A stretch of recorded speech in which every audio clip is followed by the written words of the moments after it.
नमस्कार, चौपाल चर्चा कार्यक्रम में आपका स्वागत है। मैं हूं आपके साथ सौरभ शर्मा। किसान भाइयों, चौपाल चर्चा कार्यक्रम आपका अपना कार्यक्रम है जिसमें हम गांव-गांव जाते हैं, चर्चा करते हैं सरकारी योजनाओं की, किस तरीके से हमारे किसान भाई योजनाओं का लाभ ले रहे हैं। आपको बता दें, इस वक्त हम मौजूद हैं राजस्थान के जिला बीकानेर के कृषि विज्ञान केंद्र बीकानेर 2 में। आपको यहाँ पर बताएंगे किस तरीके से कृषि एवं किसान कल्याण मंत्रालय की जो योजनाएं हैं वो धरातल पर किस तरीके से काम कर रही है। हमारे साथ मौजूद है कृषि विज्ञान केंद्र के अध्यक्ष। आइए जानते हैं कृषि विज्ञान केंद्र किसानों के लिए किस तरीके से काम कर रहे हैं। जैसा कि अपन जानते हैं कि बीकानेर शुष्क परिस्थितियों के अंदर आता है, तो और इसके लिए भारत सरकार द्वारा 2012 में कृषि विज्ञान केंद्र 2 की स्थापना की गई। इसके अंतर्गत हम किसानों के लिए कार्य कर रहे हैं। इनके अंतर्गत हम किसानों के लिए प्रशिक्षण का कार्य करते हैं, डेमोन्स्ट्रेशन का कार्य करते हैं, जिसके अंतर्गत प्रथम पंक्ति प्रदर्शन हम किसानों के खेत पे लगाते हैं। उसके अलावा हम नैदानिक सेवाएं का भी कार्य करते हैं, जो किसानों के खेत पर और कृषि विज्ञान केंद्र पर नैदानिक सेवाएं उपलब्ध करवाते हैं। इसके अंतर्गत हमारे विभिन्न विषयों के प्रत्येक SMS उपलब्ध है, जो उनको अपने सब्जेक्ट के बारे में उनकी नैदानिक सेवाएं देते हैं। ये जो आपने यहाँ पर जो कैफेटेरिया बनाया, फसल का कैफेटेरिया, वो किस तरीके से बनाया है? कृषि विज्ञान केंद्र बीकानेर 2 के द्वारा यहाँ कृषि विज्ञान केंद्र पर विभिन्न इकाइयाँ का प्रदर्शन किया जाता है। इसके अंतर्गत फसल प्रदर्शन इकाई, जिसको अपन फसल कैफेटेरिया कहते हैं, और इसके अलावा हम बीज उत्पादन का कार्य भी करते हैं। पोषक वाटिका भी लगाया हुआ है, वर्मी कंपोस्ट की यूनिट लगाई हुई है और एजोला यूनिट भी लगाई हुई है। इसके अंतर्गत हम, जैसा कि फसल कैफेटेरिया है, फसल कैफेटेरिया के अंतर्गत हमने 10 वैरायटी चने की लगा रखी है, 10 वैरायटी मेथी की लगाई हुई है, 20 वैरायटी जो है गेहूं की लगाई हुई है, जो कि विभिन्न किस्मों की 10 वैरायटी लगाई हुई है। सरसों की हमने 40 वैरायटी विभिन्न वैरायटियों की लगाई हुई है। ये हमने किसानों के लिए कैफेटेरिया तैयार किया हुआ है, जिसको किसान देख करके और फसल का चयन कर सके कि कौन सी वैरायटी हमको अच्छा उत्पादन दे रही है, और उसी फसल का चयन करके अपने खेत में लगा सकता है। चौपाल चर्चा कार्यक्रम में आज हम किन विषयों पर चर्चा करेंगे?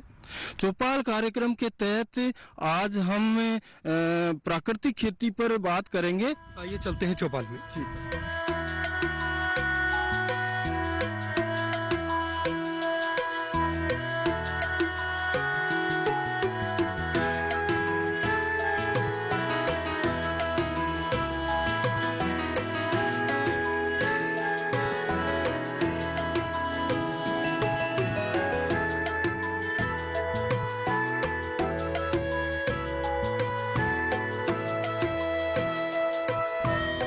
जोरदार तालियों के साथ कार्यक्रम की शुरुआत करते हैं। जैसे कि हमने आपको कहा था कि हम आपको गांव में लेकर चलेंगे। इस वक्त हम मौजूद हैं गांव हरियासर, जिसका ब्लॉक पड़ता है लूनकरनसर, जिला बीकानेर। आज हम बात करेंगे प्राकृतिक खेती के बारे में। हमारे बीच में कृषि विज्ञान केंद्र के अध्यक्ष मौजूद हैं। आइए जानते हैं। जी, आप बताएं, प्राकृतिक खेती क्या है? जैसा कि भारत एक कृषि प्रधान देश है और प्राकृतिक खेती की बात करते हैं, तो यहाँ से सदियों से ही प्राकृतिक खेती का चलन जा रहा है। लेकिन दशक 60 से कुछ खाद्यान्न की कमी होने के कारण यहाँ पर कुछ रासायनिक खेती की जाने लगी, और उस रासायनिक खेती के बुरे असर यहाँ दिखने लगे। दशक 2000 के चलते हुए लोग बागों में जागरूकता आई कि प्राकृतिक खेती करें, जिसके अंदर लागत बहुत कम आए और इससे रासायनिकों से जो नुकसान होने वाला है वो बहुत कम हो रहा है। तो अब हम ये सोचें कि प्राकृतिक खेती का मतलब ये है कि लो लागत, कम लागत के अंदर अधिक से अधिक पैदावार भी कर ले और अपने प्रकृति को भी सुरक्षित रखे। इसके साथ ही साथ अपना जो खाद्यान्न, जो अनाज पैदा होता है, वो भी रासायनिक मुक्त प्रभावित हो उसी को हम प्राकृतिक खेती के अंदर लाते हैं। इसके साथ साथ अपन यह भी इसमें समावित कर सकते हैं कि प्राकृतिक खेती के लिए प्राकृतिक संसाधन है उनका सबसे ज्यादा उसमें प्रयोग करें, उपयोग करें, जिससे आपकी जो कॉस्ट है वो कम आए। देखिए कितनी अच्छी जानकारी दी हमारे कृषि विज्ञान केंद्र के अध्यक्ष ने बताया प्राकृतिक खेती के बारे में। हमारे बीच में किसान भाई मौजूद हैं, आइए जानते हैं। जी आप बताएं, आज हम बात कर रहे हैं प्राकृतिक खेती के बारे में। प्राकृतिक खेती करते हैं आप? जी। किस प्रकार से करते हैं? प्रकृति में उपलब्ध संसाधन जैसे पेड़ पौधों की पत्तियों है, जैसे इस शीशम के पेड़ में फॉस्फोरस है, बील के पत्तों में पोटाश है और सहजन यानी मोरिंगा के पत्तों में कैल्शियम है। इनसे फसलों में जो पोषण चाहिए वो पोषण मैं देकर ये प्राकृतिक खेती करता हूँ। ये बताइए प्राकृतिक खेती की आपको जानकारी कहाँ से हुई कि प्राकृतिक खेती भी होती है? कृषि विज्ञान केंद्र से मैं जुड़ा और उन्होंने मुझे मोटिवेट किया कि आप ये प्राकृतिक खेती करो, तो मैंने इस प्राकृतिक खेती की शुरुआत की। ये बताइए प्राकृतिक खेती की हमें जरूरत क्यों पड़ी? बढ़ती लागत, रासायनिक उर्वरकों व पेस्टिसाइड्स के कारण बढ़ती लागत खेती की और पोषण युक्त आहार न मिलना, अनेक बीमारियों के लाइलाज बीमारियों के मरीजों की संख्या में अत्यधिक वृद्धि होना। मैंने ये सोचा कि इससे पीछा छोड़कर प्राकृतिक खेती कराएं जिससे हर अमीर गरीब को पोषण युक्त आहार मिले। कौन कौन सी फसल लेते हैं आप? रबी में गेहूं, चना, सरसों ये फसलें लेता हूँ। ये बताइए कि जैसे आप प्राकृतिक खेती कर रहे हैं तो प्राकृतिक खेती और रासायनिक खेती में अगर हम अंतर की बात करें तो आपको कितना मुनाफा हुआ है प्राकृतिक खेती से? 9 साल पहले मैंने शुरुआत की थी, लेकिन मैं 3 साल तक मेरे लिए घाटे का सौदा साबित हुई, लेकिन अब मुझे अच्छा फायदा हो रहा है। प्राकृतिक खेती लाभकारी है? बिल्कुल लाभकारी है। किसान भाइयों को करना चाहिए? जरूर करना चाहिए। प्राकृतिक खेती के लिए हमारे माननीय प्रधानमंत्री जी को आप धन्यवाद देना चाहते हैं? बिल्कुल धन्यवाद देना चाहते हैं, धन्यवाद के पात्र हैं वो। देखिए हमारे किसान भाई माननीय प्रधानमंत्री जी को धन्यवाद दे रहे हैं जिन्होंने प्राकृतिक खेती के बारे में हमारे किसान भाइयों को बताया और जागरूक किया। हमारे बीच में और भी किसान भाई मौजूद हैं, आइए जानते हैं। जी आप बताएं, प्राकृतिक खेती की आज चर्चा चल रही है, प्राकृतिक खेती करते हैं आप? हाँ जी। प्राकृतिक खेती जब से आप कर रहे हैं तो आपको लग रहा है कि आपकी मिट्टी की उपजाऊ क्षमता बढ़ी है? हाँ बिल्कुल बढ़ रही है जी। कुछ महसूस किया है कि उत्पादन भी बढ़ा है? बिल्कुल बढ़ रहा है, पहले ये कमजोर रहती थी फसलें, अब सही हो रही है जी। और कई बार ये भी देखा है कि अब जब हम खा रहे हैं तो उसके स्वाद में भी कुछ अंतर महसूस हो रहा है? बिल्कुल अंतर महसूस हो रहा है, इसका मिठास बहुत अच्छा है प्राकृतिक खेती का। और दाम अच्छे मिल रहे हैं? बिल्कुल अच्छे दाम मिल रहे हैं जी। लाभकारी है? लाभकारी है जी। देखिए हमारे किसान भाई ने बताया किस तरीके से वो प्राकृतिक खेती से लाभ की प्राप्ति कर रहे हैं। चौपाल चर्चा कार्यक्रम में वक्त हो चुका है छोटे से ब्रेक का। ब्रेक के बाद जानेंगे प्राकृतिक खेती से और भी लाभ।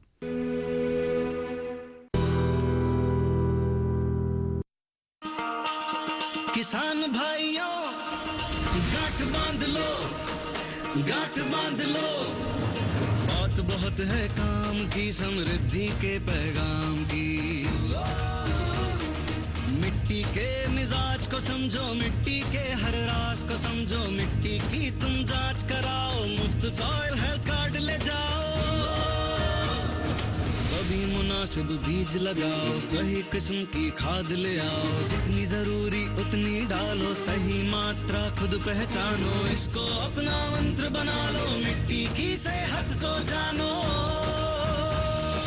बात बहुत है काम की, कम लागत अधिक वरदान की। किसान भाइयों गांठ बांध लो, आज ही मिट्टी की जांच कराएं। राज्य सरकार के कृषि अधिकारी से संपर्क करें और मुफ्त में सॉइल हेल्थ कार्ड पाएं। कृषि और किसान कल्याण मंत्रालय द्वारा किसान हित में जारी।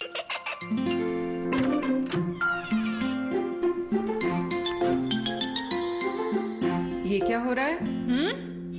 काशवी, इतने कम मार्क्स? काशू बेटा पढ़ा करो, पढ़ोगी नहीं तो आगे कैसे बढ़ोगी? मम्मा मैं भी तो आपसे यही कहना चाहती हूँ, पढ़ा करो। आप पढ़ोगे नहीं तो आगे कैसे बढ़ोगे? मतलब?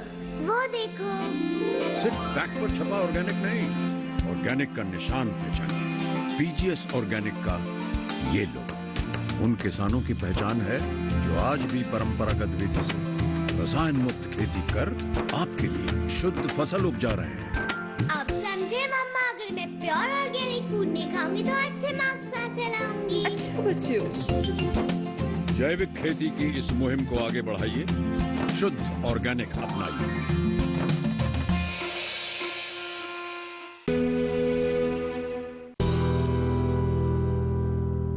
ब्रेक के बाद आपका स्वागत है गांव हरियासर की चौपाल चर्चा से। आपको बता दें, आज की जो हमारी चौपाल है जिला बीकानेर से है। हमारे साथ मौजूद है कृषि विज्ञान केंद्र के विशेषज्ञ। आइए जानते हैं। जी आप बताएं, प्राकृतिक खेती के लिए कौन कौन से घटक की हमें जरूरत पड़ती है? इसका सीधा सा यानी अर्थ है, प्राकृतिक में जो संसाधन उपलब्ध है उसको प्राकृतिक को ही देना है। इसका यानी अपन बात करें घटकों की तो यानी इसमें सीधा सा है जीवामृत, घनजीवामृत, बीजामृत और इसके अलावा यानी उसमें यानी मल्चिंग यानी और वाष्पा, ये कुछ यानी उसके घटक है। इसको खेती में चरणबद्ध तरीके से यानी इनको उतारना है और इनको यानी खेती में लागू करना है। ये बताइए कि अगर हम बात करते हैं कि इनके पोषक तत्व अगर प्रबंधन करना है तो किस प्रकार से कर सकते हैं? देखिए, इसमें मैं आपको बताना चाहता हूं कि यानी सबसे पहला स्टार्टिंग ये अपन यानी इसमें यानी मिट्टी से करेंगे। तो मिट्टी का सबसे मेन है कि यानी पोषक तत्व प्रबंधन। मिट्टी में 17 पोषक तत्वों की आवश्यकता होती है यानी किसी भी फसल या पौधे को। उनमें से सारे पोषक तत्वों का उपलब्ध होना बहुत जरूरी है। इसके लिए सबसे पहले मैं बात करूंगा कि यानी जीवामृत की। तो जीवामृत में अपन यानी 170 लीटर पानी लेंगे, उसमें 10 केजी गाय यानी देसी गाय का गोबर लेंगे और 10 लीटर इसमें गौमूत्र मिलाएंगे, 2 केजी गुड़ और इसके अलावा 2 केजी बेसन और यानी किसी यानी बरगद या पीपल या खेत के मेड़ की मिट्टी लेंगे। उनको अच्छे से मिला के एक ड्रम में छायादार स्थान पर रखेंगे। यानी 48 से 72 घंटे या उसमें अलग अलग जगह का अंतर रहता है यानी टेम्परेचर का। तो इसके आधार पर 2 या 3 दिन में यानी ये बन के तैयार हो जाएगा।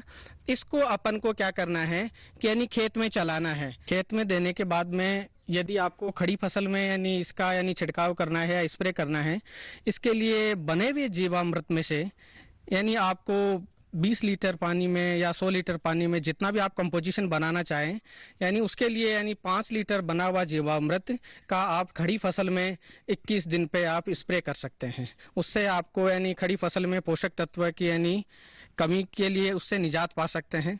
दूसरा मैं बताना चाहता हूं कि जैसे यानी लंबे ड्यूरेशन की फसलें हैं, यानी जैसे आप अपन बात करें 60 दिन पे यानी 90 दिन की फसल है या 120 दिन की फसल है, तो इसके क्रम को यानी अपन 3 या 4 बार भी कर सकते हैं। खड़ी फसल में इसका स्प्रे कर सकते हैं।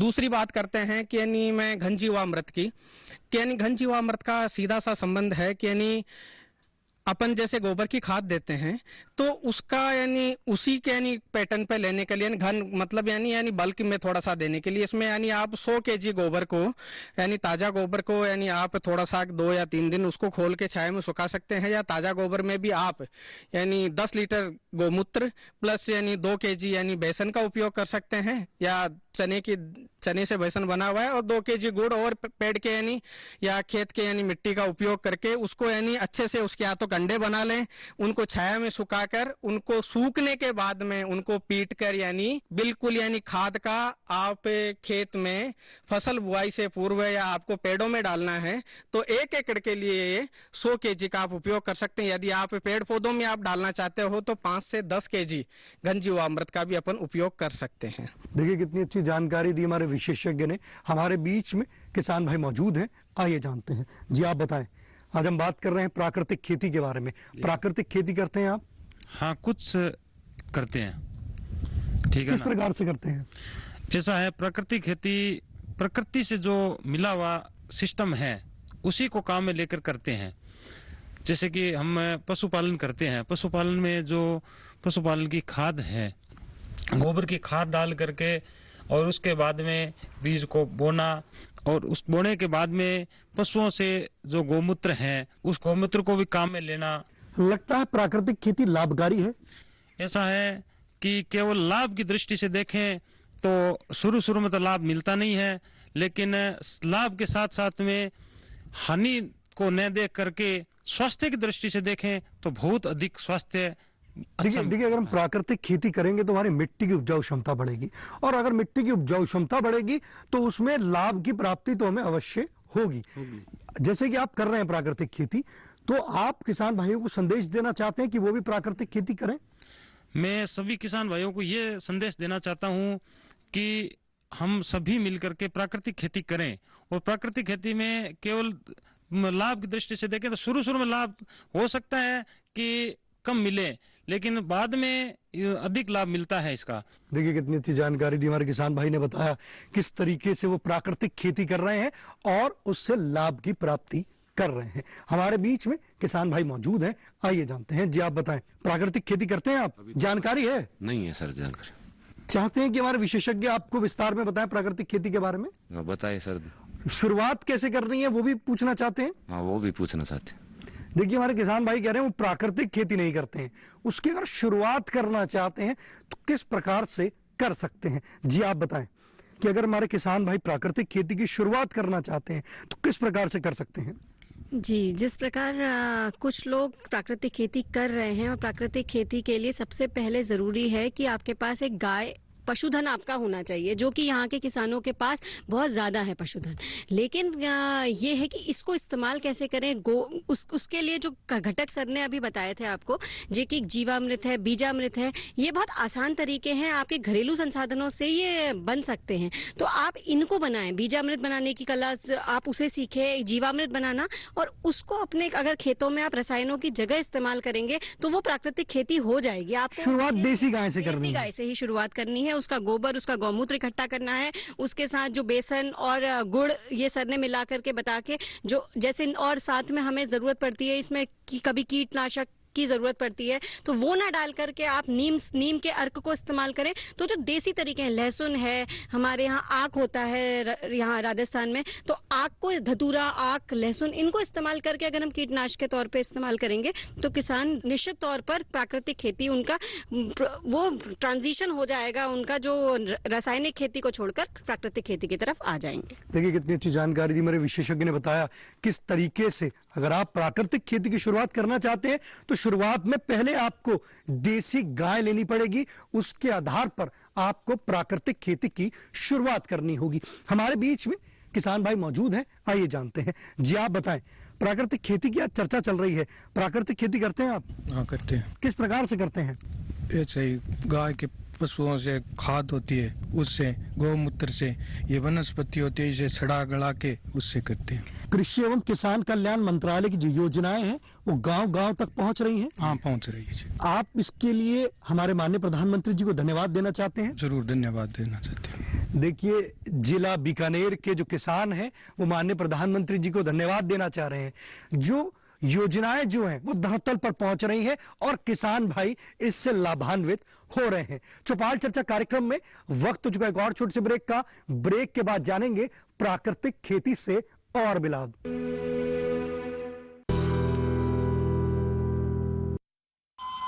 अरे सुन तो। मुझे क्या सुनाना चाहते हो? जो सुनाओ मेरी सौतन को। किसको? अरे वही तुम्हारा मोबाइल फोन जिससे सुबह शाम दिन रात चिपके रहते थे और कहते थे किसान कॉल सेंटर से बातें हो रही हैं। अच्छा ये बात है। हाँ क्यों, क्या हुआ?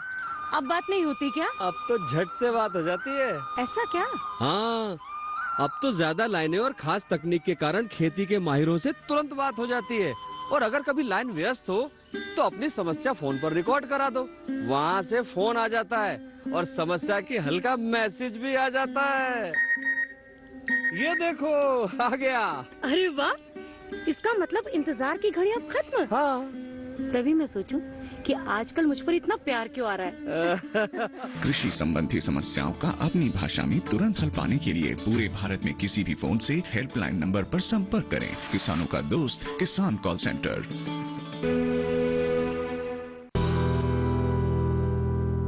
ब्रेक के बाद आपका स्वागत है गांव हरियासर की चौपाल चर्चा से। आपको बता दें आज की जो हमारी चौपाल है राजस्थान के जिला बीकानेर से है। हमारे बीच में कृषि विज्ञान केंद्र के विशेषज्ञ मौजूद हैं, आइए जानते हैं। जी आप बताएं, आज हम बात कर रहे हैं प्राकृतिक खेती के बारे में। अगर प्राकृतिक खेती में अगर हमें कीटनाशक का उपयोग करना है तो किस प्रकार से कर सकते हैं? किसान भाई जो अपने घर के आसपास में पेड़ पौधे हैं उनका इस्तेमाल करके अपने घर पे ही कीटनाशक तैयार कर सकते हैं। इसमें जैसे नीमास्त्र, ब्रह्मास्त्र, अग्निअस्त्र इस तरीके के कीटनाशक बना सकते हैं। जैसे मान लो रस चूसक कीटों का नियंत्रण करना है तो किसान भाई नीम अस्त्र बना सकते हैं।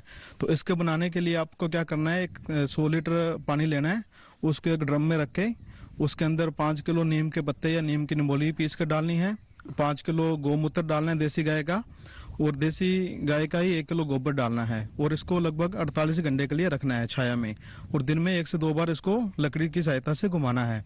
तो इससे क्या अपना ये नीम अस्त्र तैयार हो जाएगा। और किसान भाई इनको छान करके और जैसे 100 लीटर पानी में 3 से 4 लीटर ये नीम अस्त्र मिला के रस चूसक कीटों के नियंत्रण के लिए इस्तेमाल कर सकते हैं। इसी तरीके से जो पत्ते खाने वाले कीट होते हैं उनके नियंत्रण के लिए अग्नि शस्त्र होता है, उसका इस्तेमाल कर सकते हैं।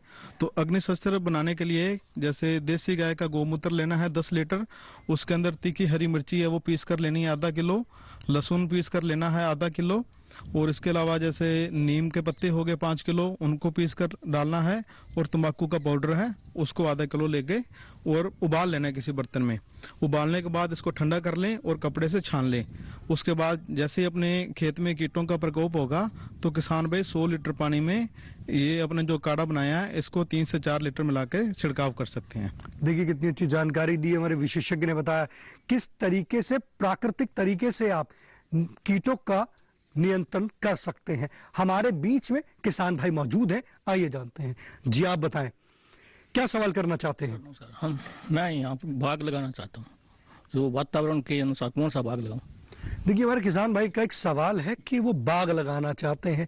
अगर हम बात करते हैं जिला बीकानेर में तो यहाँ पर जो लूनकरण है यहाँ पर कौन सा ऐसे वो बाग लगा सकते हैं जिससे वो लाभ की प्राप्ति कर सकते हैं? जैसे बीकानेर जिला है जो ये शुष्क क्षेत्रीय जिला है।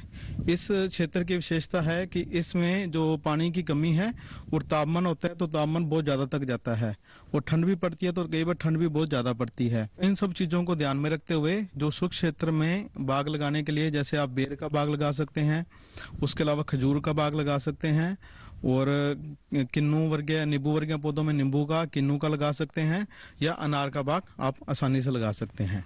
देखिए कितनी अच्छी जानकारी दी हमारे विशेषज्ञ ने बताया किस तरीके से आप यहाँ पर बाग लगा सकते हैं। हमारे बीच में और भी किसान भाई मौजूद है, आइए जानते हैं। युवा किसान हैं, जी आप बताएं, प्राकृतिक खेती करते हैं आप? नहीं करता हूँ, प्राकृतिक खेती में बिल्कुल नहीं करता हूँ। और जैसे कि हमारे विशेषज्ञ ने बताया अभी प्राकृतिक खेती के बारे में और उसके लाभ, तो अब आप प्राकृतिक खेती करेंगे? हाँ, प्राकृतिक खेती करने मेरा जी तो करे है, लेकिन हमारा दादा परदादा भी आई खेती करता और आ भी मैं करा, जबकि माने कोई घणो फायदो कौन नहीं। मैं युवा आई वास्ते यहाँ जावा जानना चाहवा कि हमारे कोई लाभ वाली खेती हो जाए, जिया बाग है, कोई सब्जी की मान लो फसल हुआ तो मैं अच्छा मुनाफा कमा सका। इसी कोई अगर थारा अधिकारी जानकारी देना चाहे तो मैं लेने तैयार हाँ, और खेती भी करना चाहूँ जी जानो। देखिए हमारे युवा किसान कह रहे हैं कि वो खेती को आगे बढ़ाना चाहते हैं, अभी वो प्राकृतिक खेती नहीं कर रहे हैं। वो कहते हैं वो प्राकृतिक खेती के इच्छुक भी हैं, पर वो किस तरीके से अब प्राकृतिक खेती को या अन्य जो खेती है उसको किस तरीके से बढ़ा सकते हैं। हमारे बीच में कृषि विज्ञान केंद्र के अध्यक्ष मौजूद हैं, आइए जानते हैं।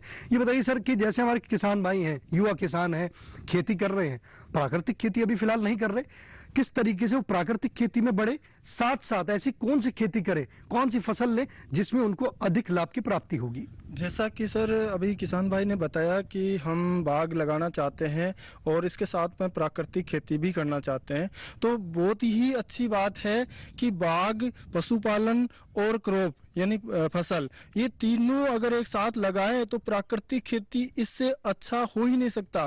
क्योंकि बाग के साथ साथ अगर फसलें लगाएं और साथ में पशुपालन है तो और इसके साथ प्राकृतिक खेती करें तो एक अच्छा विकल्प है, और इससे अच्छी इनकम भी होगी, और इनकम के साथ साथ उसको अच्छा फ्रूट, अच्छा अनाज और अच्छा दूध मिलेगा, जिससे उसका स्वास्थ्य भी अच्छा रहेगा और इनकम भी ज्यादा रहेगी। ये बताइए कृषि विज्ञान केंद्र आने वाले समय पर किसान भाई अगर ट्रेनिंग लेना चाहते हैं प्राकृतिक खेती से या अन्य कोई ट्रेनिंग लेना चाहते हैं तो कृषि विज्ञान केंद्र क्या किसानों को ट्रेनिंग कब इसको मुहैया कराएगा। किसान भाई 10 या 15 व्यक्तियों का ग्रुप बनाए और कभी भी एक 24 घंटे के दौरान या फिर 7 दिन के दौरान कितने दिन की ट्रेनिंग लेना चाहता है वो ट्रेनिंग हमें बता दे एक दिन पहले, और दूसरे दिन ही हम उस ग्रुप को ट्रेनिंग जिस सब्जेक्ट पे चाहते हैं उस पे हमारे सारे सब्जेक्ट के विशेषज्ञ मौजूद रहते हैं। प्रशिक्षण चलता रहता है और कभी भी प्रशिक्षण ले सकते हैं। आज आपने जाना किस तरीके से हमारे यहाँ के किसान प्राकृतिक खेती से लाभ की प्राप्ति कर रहे हैं। आप अपने पसंदीदार कार्यक्रम चौपाल चर्चा को अब आप डीडी किसान के YouTube चैनल पर भी देख सकते हैं। टीवी पे दिए गए QR कोड को स्कैन करें। आज के चौपाल चर्चा कार्यक्रम में बस इतना ही, फिर होगी आपसे मुलाकात एक नए गांव एक नए विषय के साथ। तब तक हमारी पूरी टीम को दीजिए इजाजत। आप देखते रहिए दूरदर्शन किसान। नमस्कार।